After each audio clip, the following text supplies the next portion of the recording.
back into regular session. Second. All in favor? Aye. All right, so our first order of business in regular session is going to be swearing in a new police officer here in Belmar. So I'd like to, at this point, offer a resolution appointing Tim Yee as a police officer in Berlin. Second. Okay, Councilman Brennan? Aye. Mayor Doherty? Yeah. Councilman Montgomery? Yes. Councilman Walker? Yes. All right. We also have Lake Como Councilman, or Lake Como Councilwoman Holly Scull, and also Lake Como Mayor Brian Wilton with us today. If they could come up and join us as well. As you know, the Belmar Police Department also patrols in Lake Como. I thought it's December. Have you seen these guys grow mustaches, by the way? We talked about this. So at this point, I'd love to have Mr. and Mrs. Yee come up, and whoever else would like to join them and hold the Bible for swearing in Tim. Let's switch this. With that. Timothy, just put your left hand on the Bible and repeat after me. I, Timothy Yee. I, Timothy Yee. Do solemnly swear. Do solemnly swear. That I will support the Constitution. That I will support the Constitution. Of the United States. Of the United States. And the Constitution. And the Constitution. Of the State of New Jersey. Of the State of New Jersey. And I will bear true faith and allegiance. And I will bear true faith and allegiance. To the same. To the same. And to the governments established. And to the governments established. In the United States. In the United States. And in this state. And in this state. Under the authority of the people. Under the authority of the people. And I will faithfully. And I will faithfully. Impartially. Impartially. And justly perform. And justly perform. All duties. All duties. As patrolman of the Belmar Police Department. As patrolman of the Belmar Police Department. To the best of my ability. To the best of my ability. So help me God. So help me God. Congratulations.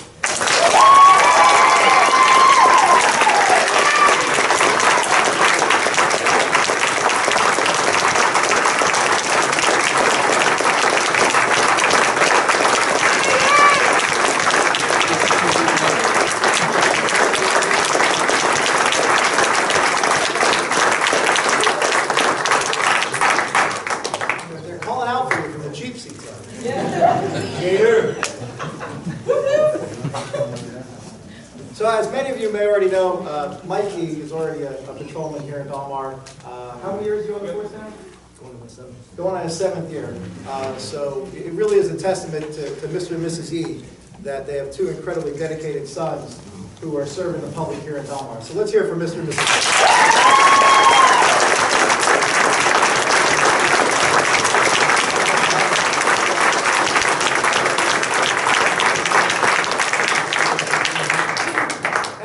And as most people probably do know, to become a police officer in Belmar, you have to take a test. And I can report to you that Tim scored higher on his test than Mike.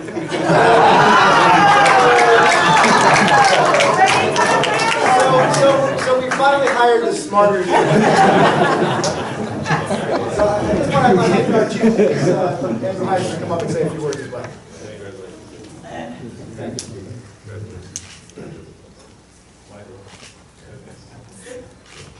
Well, I gotta tell you, Timmy's been here since 2011.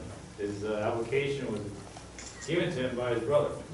Timmy credits his brother for being here because he's following his brother's footsteps. Told me that he's going to advance and he's beyond his brother. 2011, Timmy went to got his application, he went to the Class 1 Police Academy in 2013. 2014, he went to Class 2 and has been a dedicated employee since then. Many of you may recognize him. He does the crossing during the off-season at 8th and Main. He does a phenomenal job. He's going to be an asset as well as his brother to this police department. Congratulations.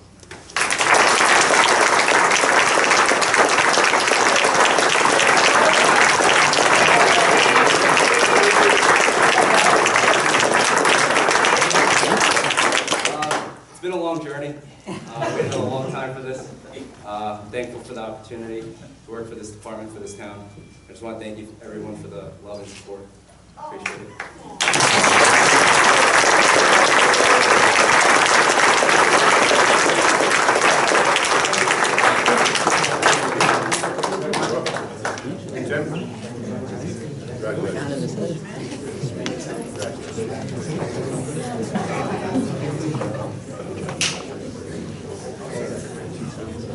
All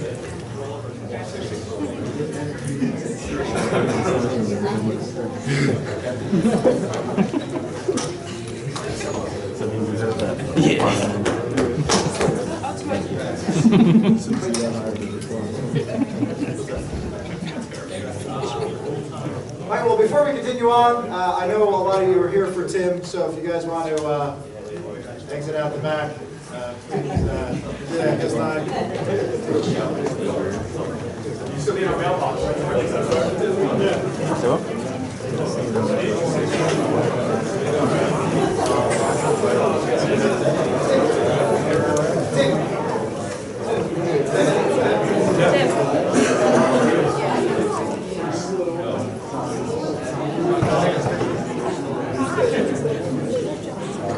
Make a hole for Sergeant.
Next we have a Women's Club plaque presentation.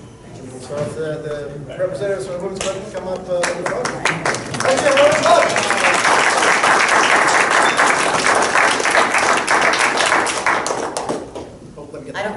I don't think I need it. I don't think you need it. Little Brooklyn. Yeah, just a little. My name is Carol. I'm the president of the Belmar Women's Club. And Chris Brandel, and in case you don't know who he is, Brandel's Restaurant, after Superstorm Sandy, was very kind and allowed us to use his restaurant every Friday that we had a card party. And if it were not for him, we would not have had card parties. And our card parties there are various committees of card parties, and what we do is we use that money to make various donations to different community activities, scholarships, etc. So the least we could do is present him with this plaque. Chris, if you could come up, please.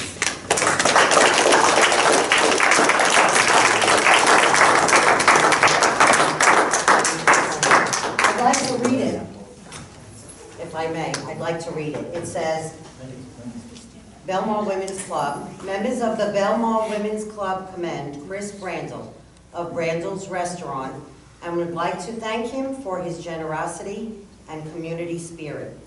His restaurant became a home for the club during the aftermath of Superstorm Sandy. We really can't thank him enough, and I'd also like to say that these are Rosemary Tormey's words. So I'm going to say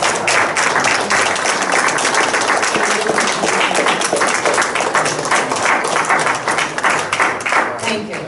Thank you.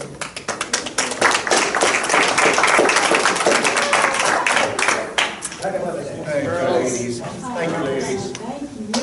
Couldn't have done it without you.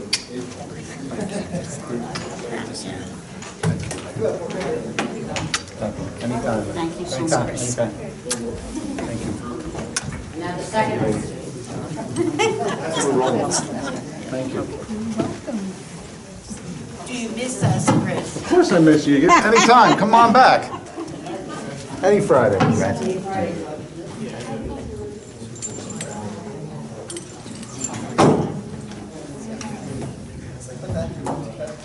Translate something.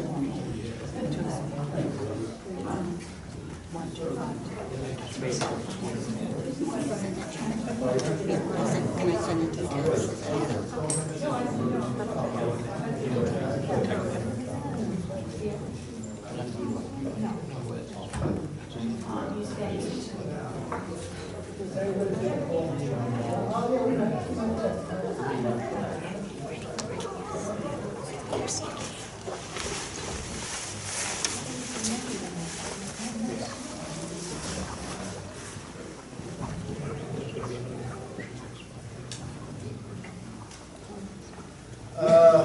Next is our Lake Como Fire Prevention Protection.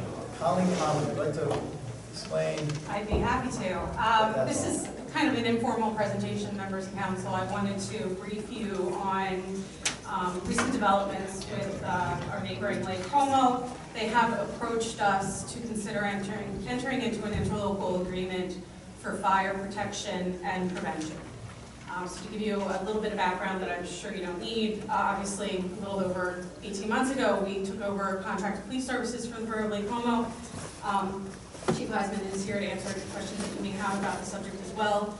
What we have seen in those 18 months is, unfortunately, increased incidents where the borough of Lake Como's current fire department and EMS squad, for various reasons, may have had challenges answering calls, recruiting volunteers. I'm not entirely sure of their circumstances, but what has occurred more and more is that shared support has come into play more often to cover calls in Lake Como.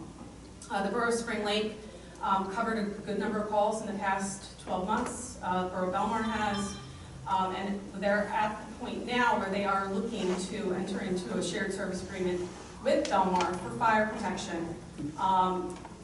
And basically, I think they're looking at disbanding their own fire department. The interlocal with the borough of Belmar would cover fire protection and prevention. We do share a fire marshal already, which is nice. This would be an agreement to basically formalize that arrangement.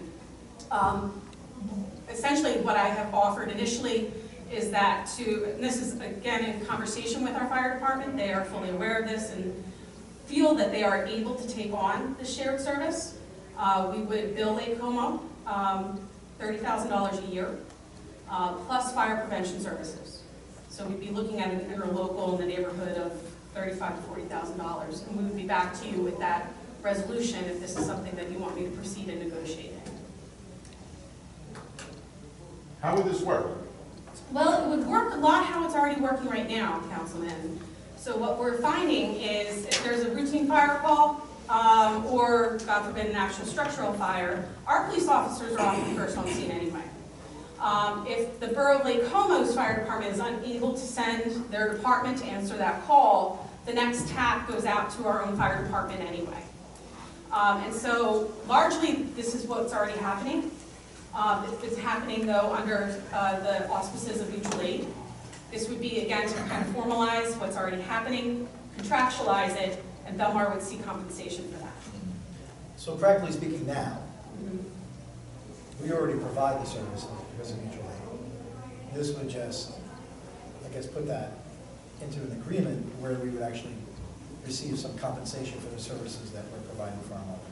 Correct. And what our recommendation would be is that $30,000 is divided amongst our three companies equally. And that can be used for equipment, training, or squirreling away for capital purchases. Would they still have their own firehouse, or that would be eliminated? That would be up to them to decide. Basically, Would the members come over to Belmar, or? In the past, when we've had these conversations, we certainly have made the invitation, correct, Chief? Open to them if they so choose to become members of our own squad. Last count that I know of, I believe they had 7 firemen, and 4 of them were already members of our squads.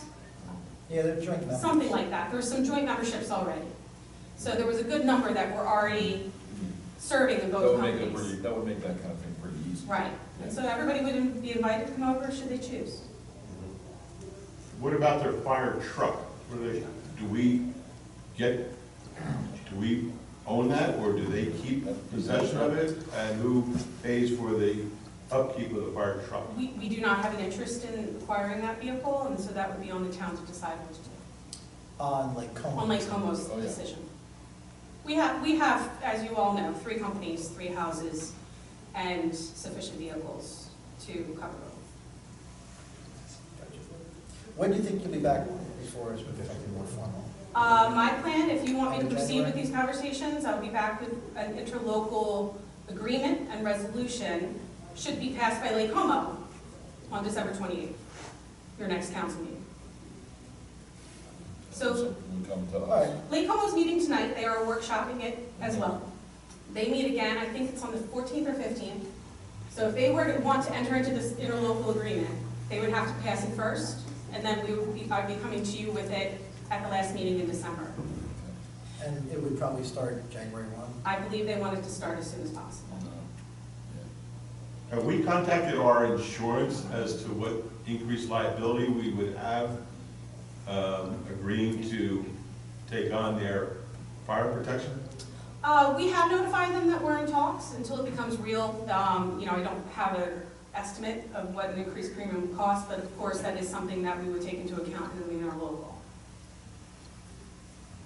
Because the closest fire engine to Lake Como is the one on 11th Avenue.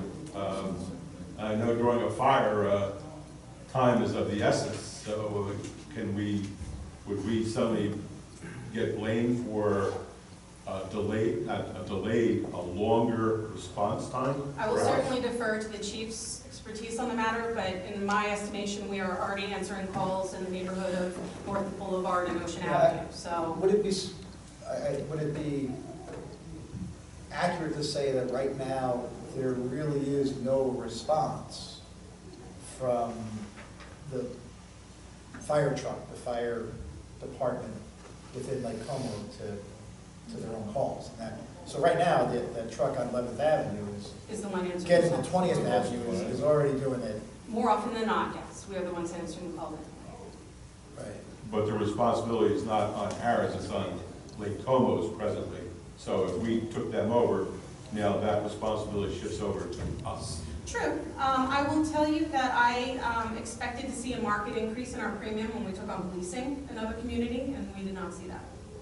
Well, how about this? How would we structure it? Would they pay us the $30,000? And if there is an increase, it comes out of that, and we figure out some language that our super smart attorney can put together. That would, I guess no one's completely indemnified, but at least. Well, I mean, they're volunteer firemen, correct? Right. So they have a lot of qualified immunity in law. And basically, unless they go there and set to make the fire substantially where it's an intentional act, they have very little liability. And they're volunteers, good Samaritans, for lack of a better term regarding the law. I already spoke to Peg Schaefer in terms of logistics, and we can put it together. You just have to do reciprocal ordinances for the fire department because there's a legal obligation by the borough to provide fire services. For the EMS, they're independent nonprofits, so you would enter into a shared service and both designate them, and basically both agree in writing as to what contributions you would make to the mutual aid agency. And there's no legal obligation by the borough, people don't know this, to provide emergency medical services. So that would be governed more by private agreement. The other one has to be, because it's governed by state law, must be done by reciprocal ordinance in both towns. So Greg brings up first aid, which is something else that Lake Como is discussing tonight. That would be a similar situation where they're talking about no longer funding their own first aid and enter into contracted EMS services with Belmar First Aid. Now, because Belmar First Aid is a 501c3, they're an independent organization, that wouldn't be an interlocal that would come to you for your consideration. That would be a direct contractual relationship with the EMS squad, if they choose to go that way. So this was really a chance for me to brief all of you, and also to brief the public that this is being discussed. If Lake Como chooses to vote on these resolutions, they would come over for your consideration at the last meeting in December.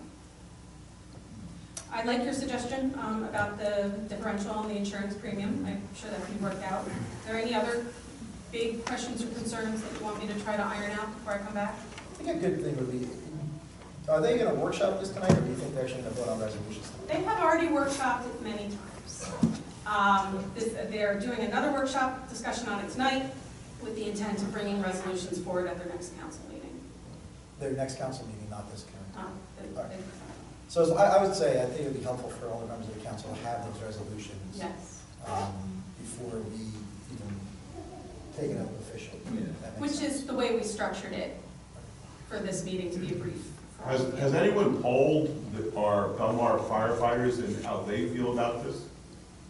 We've had several conversations with the Belmar Fire Department. With the chiefs, different chiefs of the three departments? Yes. And what's their response? I certainly wouldn't want to put words in their mouth, but they have indicated to me that they're favorable to the arrangement. They're answering the calls already. Correct.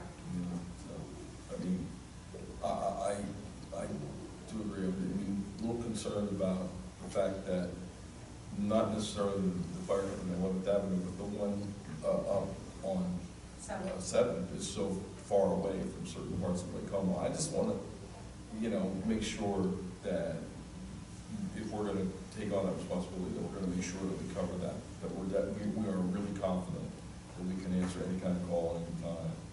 And it wouldn't just be us. I mean, if it, you know, it would be Spring Lake too. We would still have mutual aid with our neighboring towns. Yeah. Yes.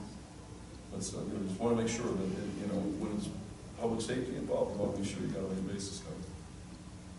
Is there any issues with like fire hydrants or anything like that over there that they have to hook up to, that would be an issue for our firefighters?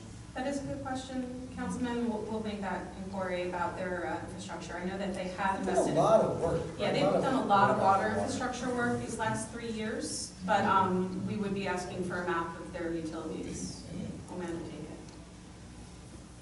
it. Okay, next question. Do we know how much, because these organizations are independent, is Lake Como's fire department independent on profit, or is it, it's all volunteer as part of the borough, organized? I believe it's part of the borough, chief. Okay. And do they have any capital account? I don't know. Because that was something I would want to consider in the agreement would be if anyone's sitting on a big pot of money, particularly the EMS, you want to, you know, there's capital costs that are going to be incurred going forward, and that money basically came together to make those capital purchases. I'm not saying you can work that out, but you don't want to find out later that there's, you know, $1 million that went back into the coffers and we're buying all the equipment and providing the service for $8,000. That's something else I'll have to explore. I know they still got their name and I think corporation in South Belmar, because they call them South Belmar. South Belmar. Still, so. Yeah, it's a tremendous pain to change the 501c3 registration. So most say trading, just use a trade name, like trading as the Lake Como or Shore, Fire, EMS, whatever it is. But, you know, so if there's a capital contribution, we're going to take on all that expense and then wear and tear on the vehicles in Belmar. I think we want some sort of portion or some contribution or capital outlay, like you would if you came into a cooperative condo or something like that, as maybe an analogy. Right. So the new users know we use Thank you. So, as the administrator did explain, that this is something that's been going on for some time. It's the unwritten policy, if it's a life-threatening situation, my officers will automatically go right to Belmar, because the services themselves are more responsive, and we can rely on them. First aid has been a problem for Lake Como well before Belmar Police started policing their jurisdiction. It was addressed back officially in 2015 and has become a problem ever since. My recommendation to the Borough of Lake Como was to look for services elsewhere, not particularly Belmar, but it is a life-threatening situation that they have over there, primarily for the first aid. The fire department, I can assure you, Councilman Brennan, the 4 or 5 blocks has not been an issue at all. As Mark contend, we can get to any location pretty quick, especially to a bordering town. Thank you. But it's been a dire need for responsible or services for that jurisdiction. You know, it makes sense for, you know, Belmar Police polices that jurisdiction. The first aid has volunteered their services for well over a year now. And anytime there's a life-threatening situation, we automatically go to Belmar. Thank you. Okay, any other questions? All right. Okay, thank you. Thank you. Next is a presentation by Dan DeCesar regarding 709 7th Avenue. Myself, just to turn it over to Council President McGovern. Council President.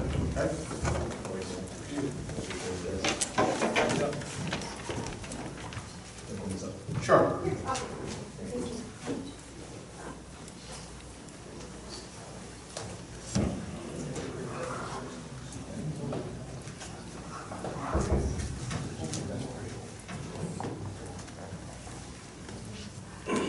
Okay,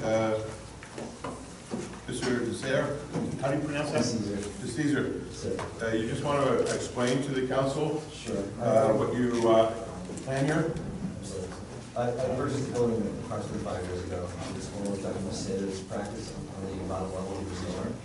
There are 2 apartments on the upstairs. I approached a few physicians to take over the spots once he terminated his lease about a year ago. Because of issues with parking, it was not easy to run the facility. I came up with the concept of potentially converting to residential or 2 bottom on the bottom floor. We can't hear. Allowing We can't hear for- anything he's saying. So that was trying to- You guys want to pass that back and forth? I don't know what it was. You're gonna have to push it to your mouth. So the concept was to convert what was formerly Dr. Sanders' practice into 2 apartments on the ground floor. That's real close. Yeah. With that being said, we were going to do external upgrades with stucco that fits in the apartment attached.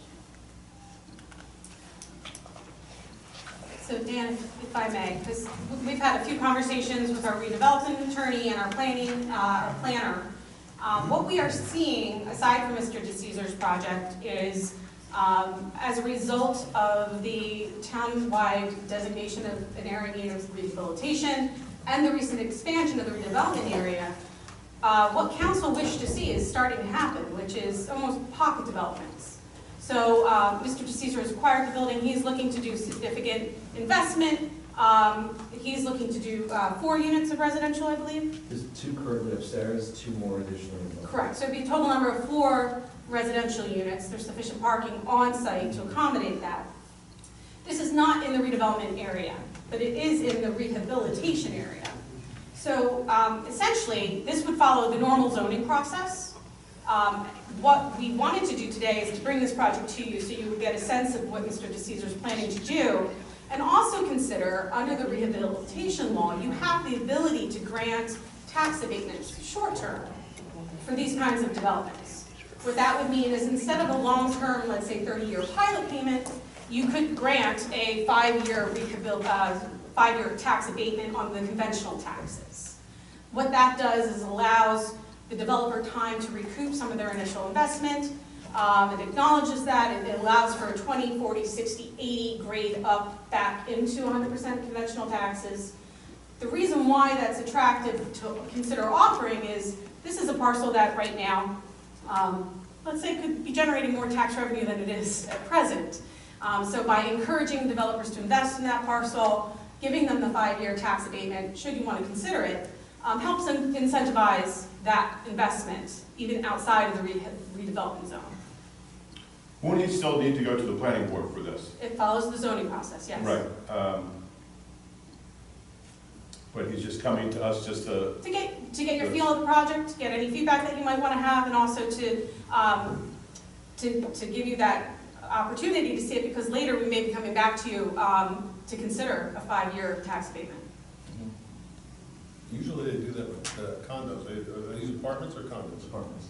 They're apartments, so you're not looking to sell. No.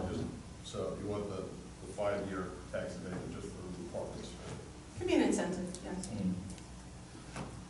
Yeah, I have a question. I mean, I like the idea. I definitely like the fact that we're increasing the number of residences that would be more affordable. But I'm looking at the 5 spaces that are behind the building now. Is that paved now? It's paved now. The spots are not designated. Okay. But there's plenty of parking. My concern is more about the stormwater runoff and the fact that it's so much impervious surface and stormwater runoff.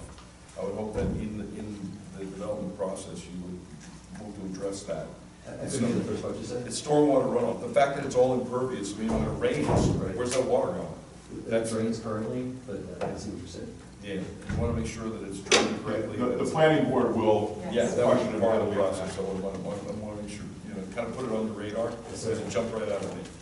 Okay? You're correct. That's all. If I may, my name is Alexis Tucci. I'm the attorney. I'm the president of Tucci, Houghton, Krupe, and Long Range. I represent Dr. Caesar. My understanding, Colleen, was that we needed a resolution from the mayor and council to proceed before the planning board, is that correct? No, it's an informal presentation where you get their feedback and general desire to continue. My feedback is I think it's a good idea. Thank you. When do you plan on doing this work? As soon as possible. Okay, the planning board is not going to rush it through just because you want to get started soon, so. April, he's not even, is he on the planning board agenda? No, not yet. Okay, and the planning board only meets once a month, so. Understand? Does the planning board make the decision to go from mixed use to all residential, or do we do it here? No, that would be in the planning board. The zone, it depends what the zoning says for that area. If it's a change of use and it's a permitted use, then it would go to planning board. If it's not a permitted use, then it would go to the zoning board. April, isn't this in the Shark River redevelopment zone? No, It's not. How did, it's in the rehab zone. I thought the Shark River went from the inlet all the way down to 10th Avenue. Not according to our planner or redevelopment attorney. I'm surprised. Thought it was. Okay. So, we don't need a vote from us. No, it's really, this is I think the, the gentleman was looking to, Yeah, I a appreciate serious it. amount of money, and was looking to make sure, This because was you a guys project are going to to support say, I that. can't believe you did this. No, I think it's a good idea. Yeah, I think it's a good project. Excellent. I mean, as long as the planning board approves. Yeah. We don't have any influence over them, so, come prepared. Yes, sir. Next meeting, April will be in touch about scheduling for that. Okay, thank you very great, much. thank you.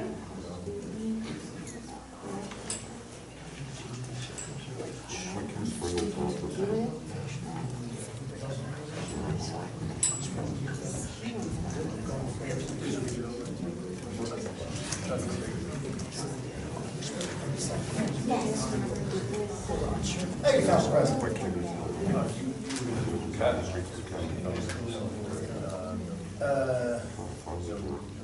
Yeah. So that concludes our workshop. Any other items for the workshop? Just one thing I want to bring up. Gentlemen, Sorry. we're just back to. Oh, I'm sorry, man. Councilman Olson. I didn't know if we were going to have a presentation tonight on the audit. Not having that workshop session today. I just had one question. But you can certainly ask any questions you like. Yeah, I mean, I went through the audit and the 4.4 million mentioned a lot of times. Is there something that we need to be doing to satisfy the auditors, either put capital or reserve or anything like that? Not at this time, did they make any formal recommendations directly to that? Something that we talk about, obviously, with the auditors and get their operational concerns and how to structure it, but no formal recommendations. Yeah, they didn't say that. I mean, they're so strong about it, so the whole part of the audit is about paying that loan. Unless we get a, True, there's been no determination, so until there is a determination, they're holding off their recommendations about that. Right, ultimately, that should be Forgiveness. forgiven. What do we have to do to get it forgiven? Did they say what further steps need to be done? Yeah. Well, the auditors yes. don't. No, so we work with the folks at the CDL program, Right. which is through the Department of Community Affairs, but ultimately FEMA. We have supplied all of the information that they've asked for. We've done an informal review and audit with them. And unfortunately what happens, I'm learning, is something like Hurricane Irma happens, and the entire team is refocused and moved.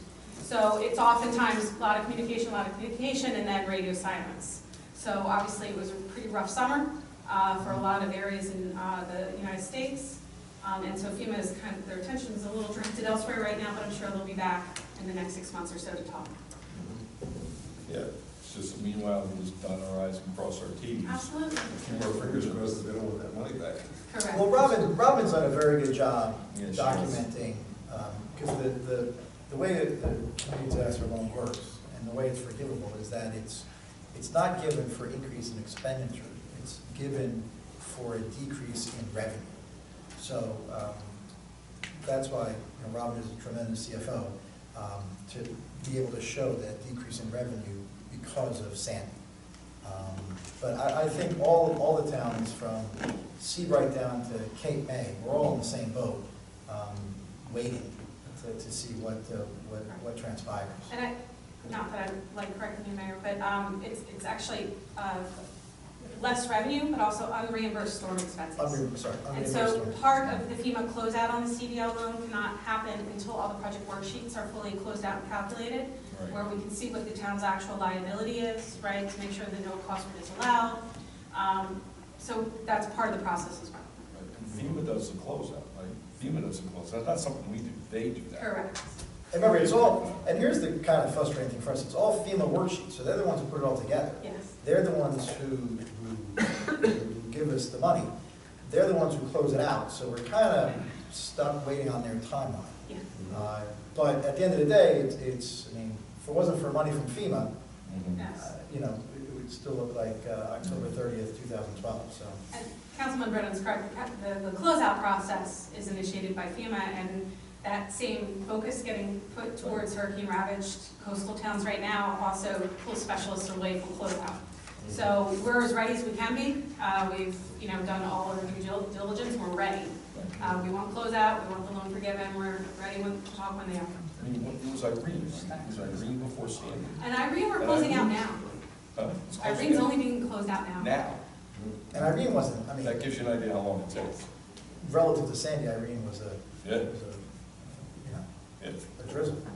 I can see going through the audit report, the auditors are nervous about having that hanging out there when they wrote everything through the audit report. That's why I brought it up. I gotta tell you, with my exit conference with that, this is not what I would subscribe to it. Okay. Any other workshop discussions?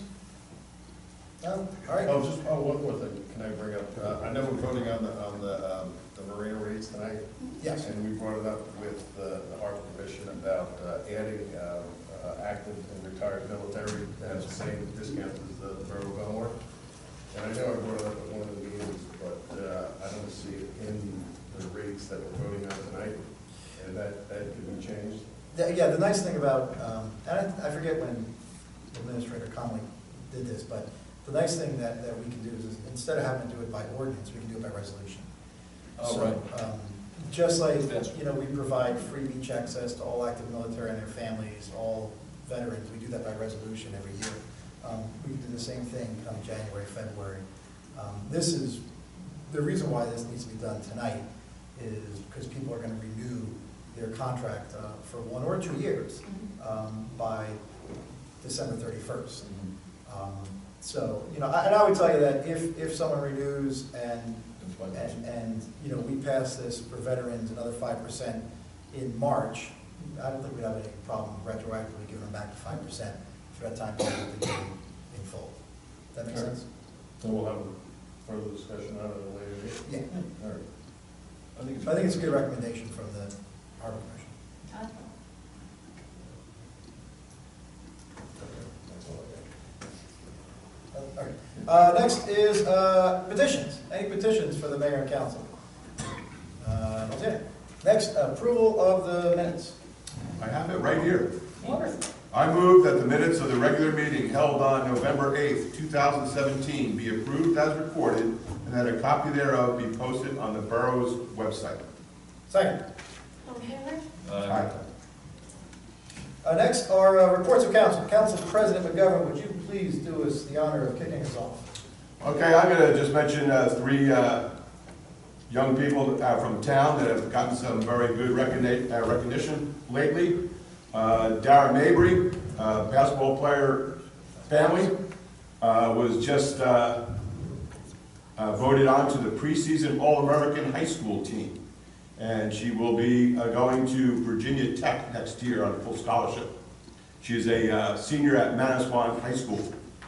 Her sister, Marina, who is a senior at Notre Dame, just scored her 1,000th point at Notre Dame, second-ranked college team in the country. And this Saturday, Notre Dame plays a school called Connecticut, who is the #1 ranked team in the country. So that will be televised. So if you want to watch Marina Mabry on television this Saturday, watch the Notre Dame Connecticut game. I wouldn't be surprised if one of the officials there is Denise Brooks, a girl that grew up on 12th Avenue in Belmar, went to Belmar Elementary and Asbury Park High School, and Denise refereed her first game with someone named Brian McGovern at Asbury Park Middle School. She's gone a little further than I did as far as officiating. And finally, last Sunday, I attended at the Presbyterian Church the Eagle Scout Award ceremony for Christian McCluskey from 4th Avenue in Belmar. This is my first Eagle Scout ceremony, and I was very impressed with how serious they take it and how prestigious an award it is. Only 4% of the Boy Scouts in America ever reached to the rank of Eagle Scout. So congratulations to Christian McCluskey. That's my report here. Councilman Walsh. Thank you, Mayor. First, I want to congratulate Councilman on the victory. I know it's a very emotional election, or results of the election this year. We see some back and forth, but I look forward to working with you, Tom, and congratulations. The other thing I want to bring up is Mike Campbell and his crew at DPW has really been festive for the season. Really did a great job. Really was good. And tree lighting and the Main Street experience, because of the weather this year, was attended nicely, which is good. And the only other thing is I just want to wish everybody a safe and happy holiday. Thank you. Councilman Brown. Thank you, Mr. Mayor. Yes, I attended Christian, I taught Christian at Belmar Elementary School, and Christian's been an amazing young man. If you know him, you would not forget him. And to see what he's achieved is really quite something, really very, very impressive. And now he's just freshman at TCNJ, chem major with Japanese minor. I mean, the kid rocks. Okay, I also want to thank the DPW for a great job with Christmas tree lighting. Richie and Alan setting everything up.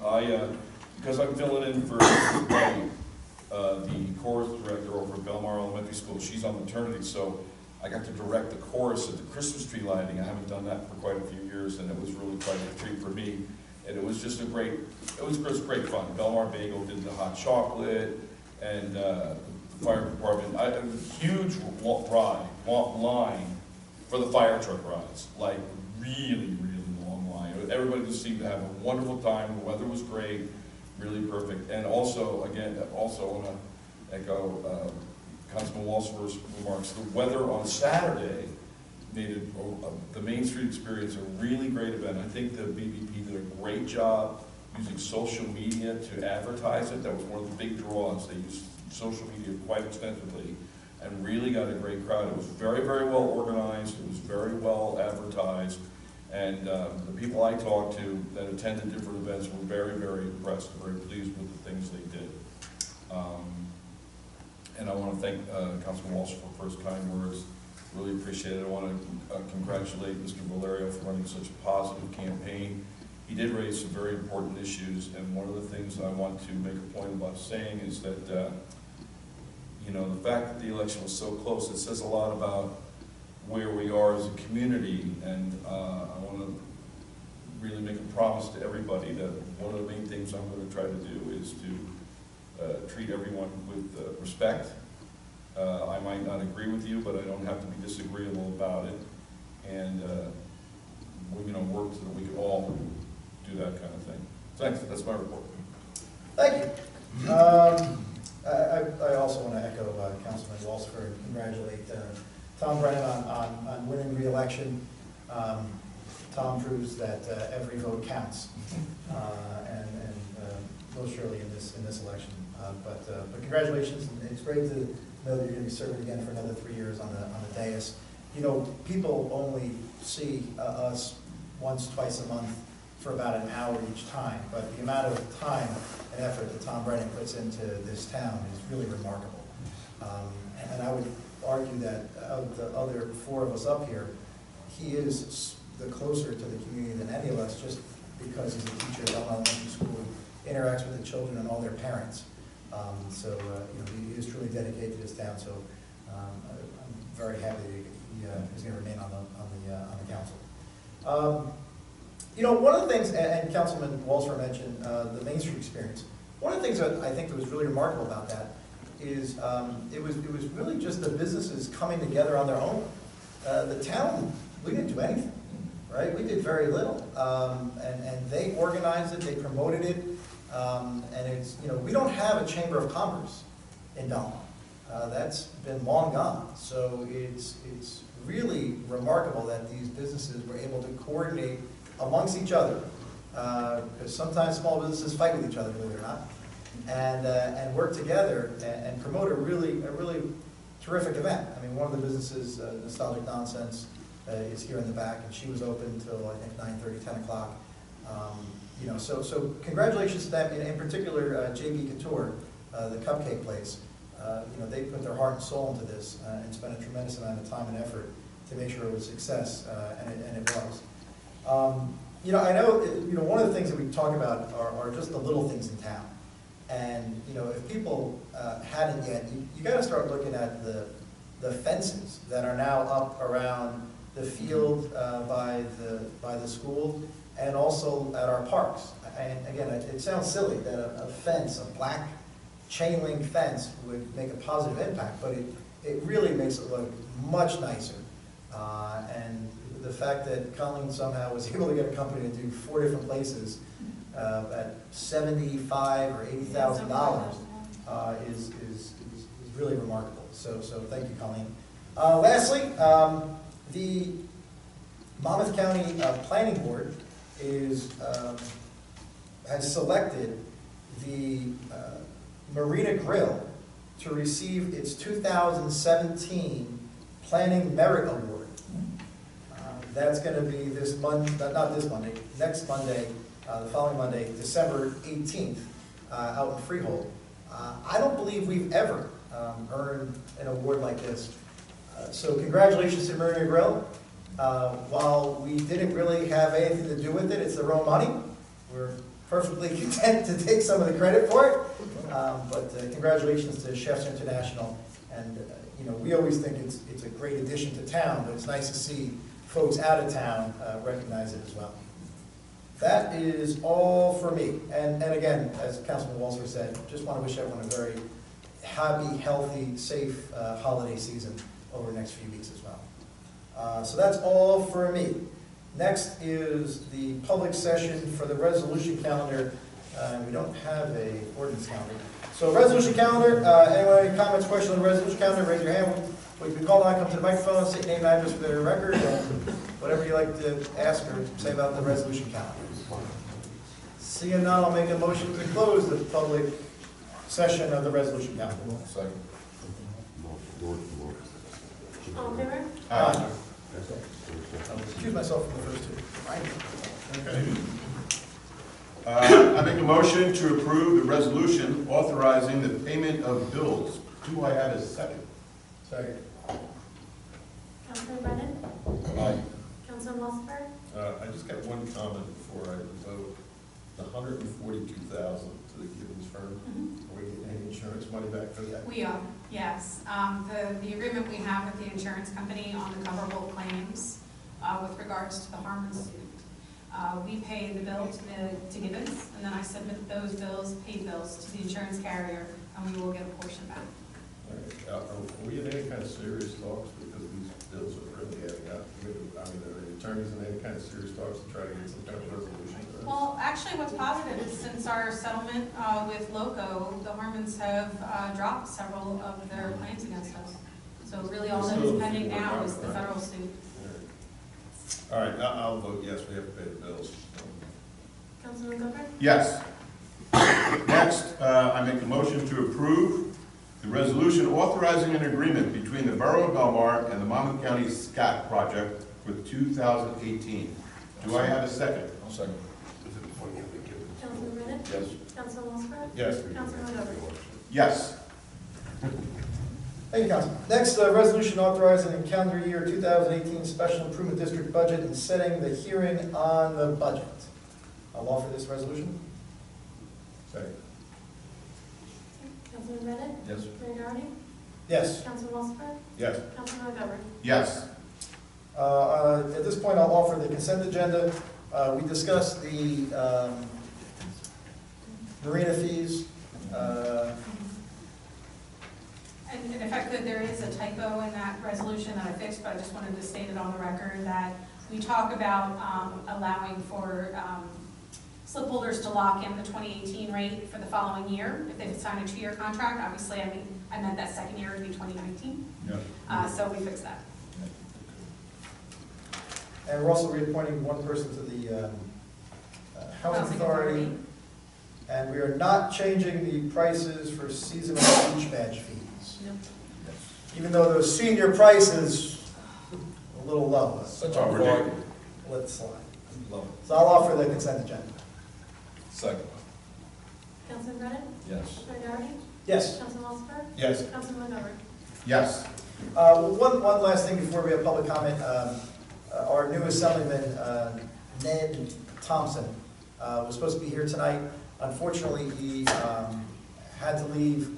He's going to testify tomorrow or meet with a few members of Congress tomorrow, Republican members, encouraging them not to support the current tax plan going through the Congress because of how detrimental it would be to the people of his district, which includes us. So while he can't be here tonight, I do want to publicly thank him for standing up for the taxpayers in Belmar and the rest of the communities around here in opposition to the proposed changes to the income tax on a federal level. So with that, again, we have no ordinances tonight, so next is public session. Any public comment? Yes, sir. Just name and raise your hand when you be called on, name, address for the record, and speak for 5 minutes. Peter Pyro, North Boulevard, Belmar, New Jersey. 2 issues. The town people put on their website that you should check your fire extinguishers. I checked mine, they were made by Kitty. If you have a plastic handle on top of your Kitty fire extinguisher, they'll give you a new one for free. That's what we're doing. I did not know I had 2 potentially defective fire extinguishers, and I put it on their website, and I said, yeah, that's a good idea, and I followed through, and they're sending me 2 for free. Second issue, I've been making good progress on our outfall pipe on Lake Como. I guess Colin will give you an update of when we're going to get, hopefully, a work schedule for that. He's working on it. He's waiting for the contractor to get back. Hopefully, we'll get it finished before Labor Memorial. That is the goal. Thank you for processing that. That's, I have no idea how much relief that gives our family and the part of the town, but that's going under construction. Thank you. Yes, ma'am.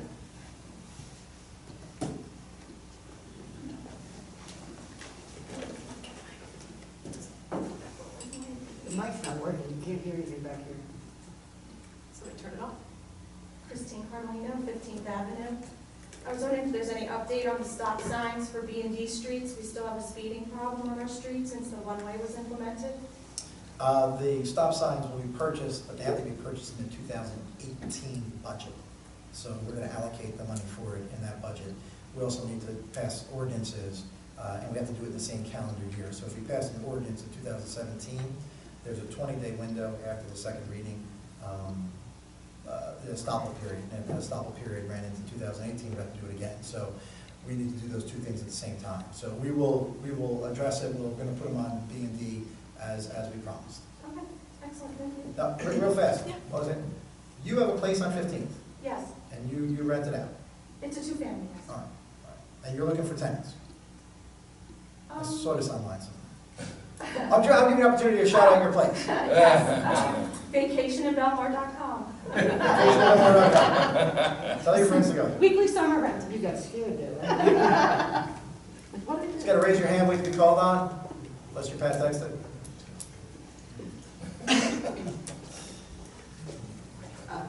Pat Texa, I own Nostalgic Nonsense Vintage Clothing, 903 Main Street. What's the town you live in, man? I live in Brielle. Yeah, that's I'm sorry. And I'm also, this summer I became a trustee on the Belmar Business Partnership. So, Thank you. I'm doing the work anyway, I might as well. My question is actually about lighting on Main Street, and I know it's been a nightmare with the bricks. I know that Jason, the utility company's giving you a hard time. So it's not necessarily about that. As a BBP trustee and as a business on Main Street, we get, and from the Main Street experience, there were people complaining about the lighting down here between 7th and 6th. That it's too dark. And I walked here myself tonight, and the street light that's across the street on the east side is blinked, like it's on for 10 minutes, it's off for 20. There's 22 lights outside Borough Hall, inset lights. If you lit those, there'd be enough lighting down here. This is, you know, and a couple of the Main Street experienced customers was that were wary about walking down here. They took the trolley because of the lights, and then the BBP has gotten questions about it too. And I know it's out of our hands, but can you do something with the lights in Borough Hall? I mean, I counted them when I was coming in here, 22. You mean the ones that are in the building? Yeah. They're underneath. If you just did not a single one is on, not a single one. And if you lit all those, this whole block would be lit up. You come to the front of this building, it's dark. You know, and that's, you know, you gotta light it up just for your residents. Skip the Main Street experience, skip everything. This side of town looks, you know. It's dark. Yes, that's my only suggestion. That's it. Thank you. And real fast, you want to give a plug for your business? What are you selling for Christmas? Oh, I'm selling ugly Christmas sweaters, thanks. Yeah. T-shirts. And sweatshirts. And sweatshirts. They start at $10 and go up to, you know, infinite. The ones that light up and cook your dinner, they get over the price. Okay, thank you. Just for the record, I did buy one. It's a Tyrannosaurus Rex head, open mouth with a Santa hat on top. I look very handsome. Any comments, questions? Oh, yes, sir.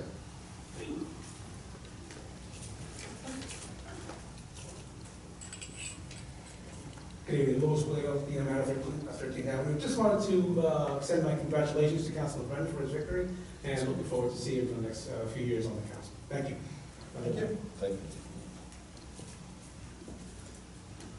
See anyone else? I'll make a motion to close the public portion and adjourn. All in favor? Aye. And our next council meeting is the 28th. 10 a.m. 10 a.m. 10 a.m.